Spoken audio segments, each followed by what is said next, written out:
কুষ্টিয়ার কুমারখালী শহরের সোনাবন্ধু শাহ সড়কে রাজু জোয়ারদারের মালিকানাধীন একটি পুরাতন ভবন ধসে ৩ পথচারী গুরুতর আহত হয়েছেন। আহতরা হলেন রাজবাড়ী জেলার পাংশা উপজেলার কসবা মাজাইল ইউনিয়নের সুবর্ণখোলা গ্রামের প্রবাসী সজীব মণ্ডল, তার স্ত্রী লাবণী আক্তার ও তাদের ২ বছরের একটি শিশু গুরুতর আহত হয়েছেন।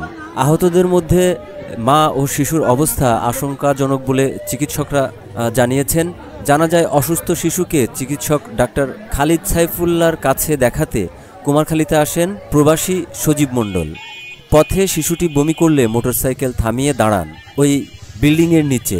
ঠিক সেই মুহূর্তে পুরাতন ভবনটি ধসে তাদের উপর পড়ে।